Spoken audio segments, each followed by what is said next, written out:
అర్ధరాత్రి 2:17 ఆకాశంలో పౌర్ణమి చంద్రుడు రక్తం రంగులో మెరుస్తున్నాడు. అనుష్క అనే అమ్మాయి ఫోన్ టార్చ్ వెలుగులో ఇంటి ముంగట ద్వారా జాగ్రత్తగా అడుగులు వేస్తుంది. 10 నిమిషాల క్రితం ఆమె స్నేహితురాలు శ్వేత ఒక వీడియో కాల్ చేసింది. కానీ అందులో శ్వేత మాట్లాడలేదు.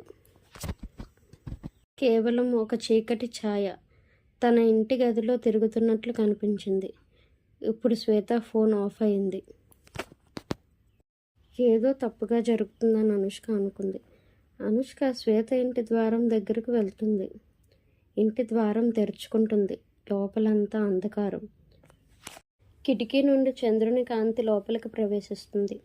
అక్కడే శ్వేత నిల్చుని ఉంది. కానీ ఆమె మొహం లేదు. కేవలం నున్నగా ఉంది. ఐస్, నోస్, మౌత్ ఇలాంటివి ఏమీ లేవు. అది శ్వేత కాదు, అదేదో.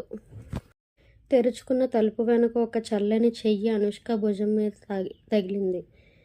నీవు కూడా నా అలాగే అవుతావు అని అంటుంది. కాల్ డిస్కనెక్ట్ అవుతుంది. అనుష్క చాలా భయపడుతుంది. మరుసటి రోజు అనుష్క ఫోన్ ఓపెన్ చేస్తుంది. శ్వేత నుండి ఒక మెసేజ్ వస్తుంది. నన్ను రక్షించు, నేను ఇంట్లో దాగి ఉన్నాను, నేను నీ బెడ్ కింద ఉన్నాను, నన్ను వెతకద్దు అని. అనుష్క బెడ్ కింద చూస్తుంది. వెంటనే రక్తం కక్కుకొని చనిపోతుంది. మీకు ఈ షార్ట్ నచ్చితే మీ ఫ్రెండ్స్ అండ్ ఫ్యామిలీకి ఈ షార్ట్ షేర్ చేయండి. ఇంకా హారర్ స్టోరీస్ కోసం కామెంట్ చేయండి. ఐషు కష్టానికి కొంచెం మోటివేషన్గా సబ్స్క్రైబ్ చేసుకోవచ్చు కదా ప్లీజ్. ఐషు వాళ్ళకి ఫ్యామిలీ అయిపోండి.